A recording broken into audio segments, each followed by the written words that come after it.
Budget 2025 के अंदर जो सबसे बड़ा बदलाव किया गया वो बदलाव किया गया इनकम टैक्स लॉ में। एक नया इनकम टैक्स बिल इंट्रोड्यूस करने की बात की गई। और इनकम टैक्स के अंदर भी अगर हम बात करें टीडीएस प्रोविजंस की, टीसीएस प्रोविजंस की, तो यहां पर भी आपको बहुत बड़े चेंजेस जो है देखने को मिलेंगे। लगभग जितने भी चेंजेस हैं 1 अप्रैल 2025 से एप्लीकेबल होंगे। बहुत सारी टीडीएस रेट, टीसीएस रेट्स को रेशनलाइज किया गया है, कम किया गया है। जो थ्रेशोल्ड लिमिट्स है उनको इंक्रीज किया गया है। और इसके अलावा कुछ ऐसे प्रोविजंस जो टीडीएस लॉ के अंदर, टीसीएस लॉ के अंदर कॉम्प्लिकेशंस क्रिएट कर रहे थे, उनको जो है डिलीट किया गया है। तो यहां पर टीडीएस टीसीएस प्रोविजंस के अंदर अगर मैं बात करूं जो चेंजेस किए गए हैं, सबसे पहले सेक्शन 193 जो इंटरेस्ट ऑन सिक्योरिटीज की बात करता है। मान लीजिए कोई भी कंपनी अगर डिबेंचर के केस में कोई भी ऐसी सिक्योरिटीज जिन पर उन्हें जो है इंटरेस्ट पे करना पड़ता है, तो अभी तक सेक्शन 193 के अंदर कोई लिमिट नहीं दी गई थी। नो लिमिट जो है ईच एंड एवरी केस में टीडीएस डिडक्ट करना ही होगा। इसके अलावा अगर इंडिविजुअल या एचयूएफ की बात की जाए तो उनके लिए जो है लिमिट दी गई थी 5000 रुपीज की। तो इंटरेस्ट ऑन सिक्योरिटीज के लिए यहां पर अब सभी के लिए जो ये लिमिट है 10,000 रुपीज कर दी गई है। जो लिमिट बताई नहीं गई थी, स्पेसिफाई नहीं की गई थी, अब यहां पर एक लिमिट दे दी गई है कि 10,000 रुपए से ज्यादा अगर आप इंटरेस्ट पे करेंगे तो टीडीएस जो है डिडक्ट करना होगा by the company. Individual HUF के केस में भी ये लिमिट जो है इंक्रीज कर दी है। 10,000 रुपीज तक अगर अमाउंट पे की जाती है इंडिविजुअल एचयूएफ को regarding interest on securities by the company, तो कोई टीडीएस डिडक्ट नहीं करना होगा।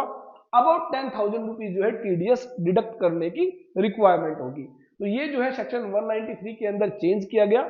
यहां पर जो थ्रेशोल्ड लिमिट है वो जो है अब इंक्रीज कर दी गई है फॉर इंडिविजुअल एचयूएफ, और बाकी सभी अदर पर्सन के लिए जो पहले कोई लिमिट नहीं थी उसको जो है 10,000 रुपीज स्पेसिफाई कर दिया गया है। मेजर चेंज किया गया है 194 ए के अंदर। जब आप बैंक के अंदर फिक्स डिपॉजिट्स करते हैं उस पर जो आपको इंटरेस्ट मिलता है उस पर बैंक टीडीएस डिडक्ट करता है। यहां पर सीनियर सिटीजन के लिए अब तक 50,000 रुपीज की लिमिट थी। इट मींस 50,000 रुपए से ज्यादा बैंक अगर टीडीएस इंटरेस्ट पे करता है तो टीडीएस डिडक्ट करेगा। अब ये जो लिमिट है इसको कर दिया गया है 1 lakh rupees. It means senior citizen को अगर 1 लाख रुपीज तक अब इंटरेस्ट मिलता है तो उस पर टीडीएस डिडक्ट नहीं होगा। एनी अदर पर्सन के केस में ये लिमिट थी 40,000 जिसको अब इंक्रीज कर दिया गया है 50,000 रुपीज। उसके अलावा ये जो लिमिट थी ये तब एप्लीकेबल होती है जब बैंक या जो है पोस्ट ऑफिस या कोऑपरेटिव सोसाइटी से आपको इंटरेस्ट मिलता है। लेकिन इसके अलावा अगर और कहीं से आपको इंटरेस्ट मिलता है तो वहां पर लिमिट थी 5,000 रुपए जिसको अब इंक्रीज करके कर दिया गया है 10,000 रुपीज। फॉर एग्जाम्पल आपने जो है किसी को लोन दिया था, उस लोन पर आपको इंटरेस्ट मिलता है, जिसको आपने लोन दिया उसने जो है आपका टीडीएस डिडक्ट करना है। तो ऐसे में अगर 10,000 रुपीज से ज्यादा की इंटरेस्ट पेमेंट होगी तो ही टीडीएस डिडक्ट होगा। उसके अलावा 194 के अंदर जो डिविडेंड है, डिविडेंड के रिगार्डिंग यह लिमिट 5,000 रुपए थी, इसको अब इंक्रीज कर जो है 10,000 रुपीज कर दिया गया है। 10,000 रुपए से ज्यादा अगर डिविडेंड पे होगा तो ही टीडीएस डिडक्ट करने की बात होगी इन case of individual share holder. 194 के अंदर जहां पर जो है अगर इनकम है in respect of units of a mutual fund और स्पेसिफाइड कंपनी और अंडरटेकिंग, जो लिमिट थी 5,000 रुपए उसको इंक्रीज कर 10,000 रुपीज कर दिया गया है। उसके अलावा यहां पर जो है इसके बाद जो लिमिट इंक्रीज की गई है 194 बी जो कि बात करता है लॉटरी विनिंग की, तो यहां पर जो है यह लिमिट थी 5,000, इसको भी जो है इंक्रीज कर जो यहां पर यह लिमिट थी 10,000 rupees during the financial year, यहां पर इसको कर दिया गया है 10,000 rupees in respect of single transaction. For example यहां पर मान लीजिए 3 ट्रांजेक्शन हुई, एक ट्रांजेक्शन है 3,000 रुपए की, एक ट्रांजेक्शन है 6,000 रुपए की और एक ट्रांजेक्शन है 2,000 रुपए की। तो ये जो टोटल मिलाकर हो जाता है यहां पर 11,000 रुपए। अगर during the year 10,000 rupees cross करते हैं तो टीडीएस डिडक्ट किया जाएगा under section 194B and 194BB। लेकिन अब यहां पर कहा गया है कि सिंगल ट्रांजेक्शन आपको देखनी है 10,000 रुपीज। इट मींस यहां पर अगर मैं सेम एग्जांपल रिपीट करता हूं 3,000, 6,000 और 2,000, तो तीनों ही केसेस में टीडीएस डिडक्ट नहीं होगा, भले ही आपकी जो टोटल पेमेंट है वो जो है 10,000 रुपीज को एक्सीड कर रही है। तो यहां पर सिंगल ट्रांजेक्शन के रिगार्डिंग जो है अब लिमिट फिक्स कर दी गई है 10,000 रुपीज। उसके बाद 194D इंश्योरेंस कमीशन 15,000 रुपए की लिमिट थी, जिसको अब इंक्रीज कर जो है 20,000 रुपीज कर दिया गया है। Income by way of commission, prize etcetera on lottery ticket 194G, जहां पर लिमिट थी 15,000, इंक्रीज कर 20,000 रुपीज कर दिया गया है। कमीशन और ब्रोकरेज अंडर सेक्शन 194H, यहां पर लिमिट थी 15,000, इंक्रीज कर 20,000 रुपीज कर दिया गया है। मेजर चेंज किया गया है रेंट के रिगार्डिंग। 194I में टीडीएस डिडक्ट किया जाता है ऑन रेंट। अब तक जो है 2,40,000 रुपए की लिमिट थी, अब इसको इंक्रीज कर जो है 50,000 rupees per month. It mean पूरे साल भर में 6 लाख रुपीज तक अगर आप रेंट पे कर रहे हैं तो उस पर टीडीएस डिडक्ट नहीं होगा। और पार्ट देयर ऑफ, तो ऐसे में 6 लाख रुपए तक रेंट पेमेंट आप कर रहे हैं, 50,000 rupees per month, TDS deduct करने की रिक्वायरमेंट नहीं होगी अंडर सेक्शन 194I। ये जितने भी चेंजेस है यहां पर, ये चेंजेस जो है 1 अप्रैल 2025 से एप्लीकेबल होंगे। फीस फॉर प्रोफेशनल और टेक्निकल सर्विसेज 194J, लिमिट थी 30,000 रुपए की, जिसको अब 50,000 रुपीज कर दिया गया है। तो ध्यान रखें यहां पर प्रोफेशनल फीस के रिगार्डिंग जो है लिमिट रहेगी 50,000 रुपीज, टेक्निकल सर्विसेज के रिगार्डिंग लिमिट रहेगी 50,000 रुपीज। तो ये जो लिमिट है अलग अलग एप्लीकेबल होंगी और दोनों ही केसेस में 50,000 रुपीज की लिमिट आपको अवेलेबल होंगी। 194LA income by way of enhance compensation, जब कंपलसरी एक्विजिशन होता है लैंड का, वहां पर जो आपको इनहांस कंपनसेशन दिया जाता है 2,50,000 रुपए तक की लिमिट थी, जिसको अब इंक्रीज कर 5 लाख रुपीज कर दिया गया है। अगर आपको 5 लाख रुपए तक का इनहांस कंपनसेशन मिलेगा तो टीडीएस डिडक्ट नहीं होगा। उसके बाद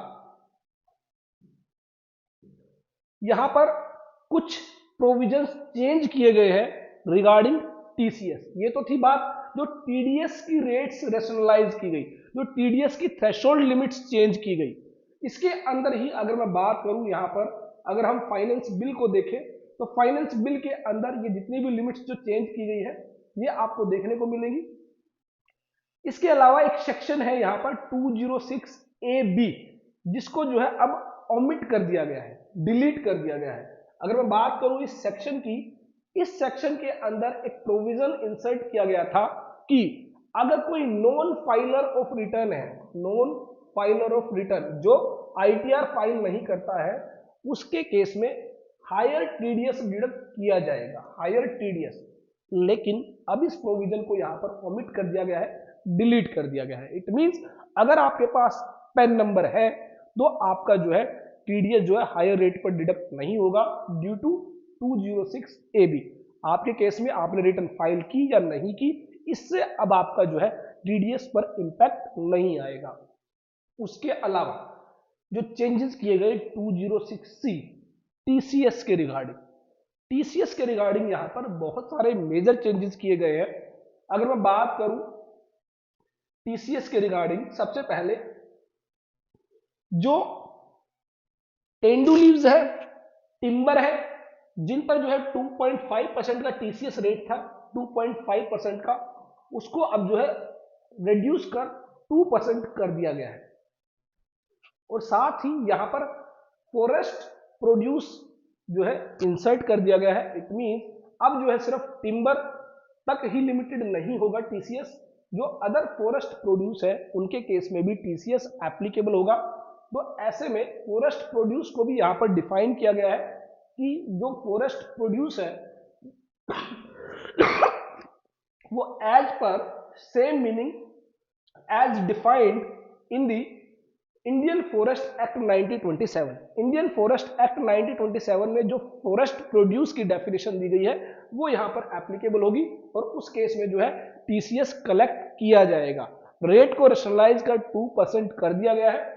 उसके बाद यहां पर section 1G, sub section 1G, यहां पर जो है लिबरलाइज्ड रेमिटेंस स्कीम के तहत जो अभी तक लिमिट थी 7 लाख रुपीस की, उसको अब इंक्रीज कर दिया है 10 लाख रुपीस तक। It means under LRS scheme जो आप अमाउंट रेमिट करते हैं आउटसाइड इंडिया, उस पर टीसीएस कलेक्शन की बात नहीं होगी अप टू 10 लाख रुपीस। इसके अलावा अभी तक क्या होता था, अगर आपने आउटसाइड इंडिया मान लीजिए स्टडी के लिए, एजुकेशन के लिए, अगर आपने जो है लोन लिया है और उस लोन को भी अगर आप रेमिट कर रहे हैं आउटसाइड इंडिया, तो ऐसे में इस पर टीसीएस कलेक्शन की बात होती थी। लेकिन अब कहा जा रहा है अगर आपने फाइनेंशियल इंस्टीट्यूशंस, बैंक वगैरह से अगर लोन लिया है for education abroad outside India, तो ऐसे में टीसीएस की बात नहीं होगी। Provided that the authorised dealer shall not collect the sum if the amount being remitted out is a loan obtained from any financial institution. अगर फाइनेंशियल इंस्टीट्यूशन से loan लेकर बाहर पैसा भेजा जा रहा है उस पर टीसीएस की बात नहीं होगी। इसके अलावा टीसीएस के अंदर जो एक सबसे बड़ा बदलाव किया गया है वो बदलाव किया गया है सब सेक्शन 1H के अंदर। अगर मैं कहूं टीसीएस के अंदर जो सबसे कॉम्प्लिकेटेड प्रोविजन था वो था sub section 1H 206C sub section 1H। क्या प्रॉब्लम आ रही थी, बायर है और यहां पर सेलर है। अगर बायर जो है गुड्स परचेज कर रहा है सेलर से, तो ऐसे में बायर के ऊपर 194Q अगर एप्लीकेबल होता है टीडीएस डिडक्ट करने के लिए, तो यहां पर सेलर के ऊपर 206C 1H एप्लीकेबल होता है टीसीएस कलेक्शन के लिए। लेकिन यहां पर कहा गया था कि अगर टीडीएस एप्लीकेबल होता है तो टीसीएस एप्लीकेबल नहीं होगा। इसी प्रोविजन के अंदर बहुत सारे कॉम्प्लिकेशंस आ जाते थे। सेलर भी टीसीएस कलेक्ट करता था, बायर भी टीडीएस डिडक्ट करता था, और यहां पर जो है दोनों को ही जो है अपने जो अकाउंट्स हैं उनके अंदर बहुत प्रॉब्लम आती थी कि क्या इसको टीडीएस डिडक्ट करना होगा, क्या इसको टीसीएस कलेक्ट करना होगा। एक ही ट्रांजैक्शंस पर जब दो सेक्शन अट्रैक्ट होते थे, हालांकि क्लियरिटी दी गई थी कि 194Q अगर एप्लीकेबल हो गया तो 206C 1H एप्लीकेबल नहीं होगा, उसके बावजूद भी बहुत सारे कॉम्प्लिकेशंस यहां पर देखने को मिलते थे। अब यहां पर 206C 1H को ओमिट कर दिया गया है, डिलीट कर दिया गया है। इट मींस अब जो है टीसीएस कलेक्ट करने की जरूरत नहीं होगी सेलर को अंडर 1H।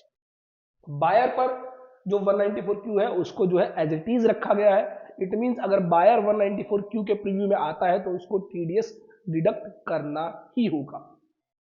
तो ये जो है मेजर चेंज किए गए हैं टीसीएस के रिगार्डिंग। एक और जो मेजर चेंज किया गया है सेम यहां पर 206CCA को डिलीट कर दिया गया है। ये भी सेम प्रोविजन था, higher TCS in case of non filer of return. अगर आईटीआर फाइल नहीं हुई तो यहां पर higher rate of TCS applicable होता था, लेकिन अब यहां पर जो है इसको डिलीट कर दिया गया है। इट मींस अगर आपके पास पैन नंबर है तो उस केस में जो है आईटीआर फाइलिंग वाला प्रोविजन आपके पास एप्लीकेबल नहीं होगा। तो ये जो है बड़े मेजर चेंजेस किए गए थे रिगार्डिंग टीडीएस टीसीएस। टीडीएस के अंदर मेजरली जो है यहाँ पर रेट्स जो थ्रेशोल्ड लिमिट्स है उनको चेंज किया गया है, 206AB को ओमिट कर दिया है। टीसीएस के अंदर जो है एलआरएस लिमिट को 10 लाख रुपीस तक इंक्रीज कर दिया गया है। एजुकेशन लोन अगर आप लेते हैं आउटसाइड इंडिया रेमिट करते हैं तो उस पर टीसीएस की बात नहीं होगी। 206C 1H को ओमिट कर दिया गया है। इट मींस अब सेलर जो है टीसीएस कलेक्ट नहीं करेगा जब गुड्स की सेल होगी। ये जो है मेजर चेंजेस है। 206CC को जो है डिलीट कर दिया गया है। अब जो है अगर आईटीआर फाइलर आप नहीं है तो हायर टीसीएस की बात नहीं होगी। तो ये तो थी बजट 2025 के अंदर जो टीडीएस टीसीएस लॉ में चेंजेस किए गए। 1 अप्रैल 2025 से जो है सभी चेंजेस एप्लीकेबल होंगे। आई होप मेरी ये वीडियो आपके लिए यूजफुल होगी और ढेर सारी ऐसी वीडियोस के लिए देखते रहिए हमारे YouTube channel all about taxes को। अगर आप सीखना चाहते हैं income tax, GST, TDS, ESIC, EPF तो ऐसे में आप विजिट कर सकते हैं हमारी वेबसाइट www.allabouttaxes.in, जहां पर बहुत सारे अच्छे कोर्सेज आपको मिल जाते हैं। फिर मिलेंगे एक नई वीडियो के साथ। देखते रहिए, लाइक करते रहिए हमारे YouTube channel all about taxes.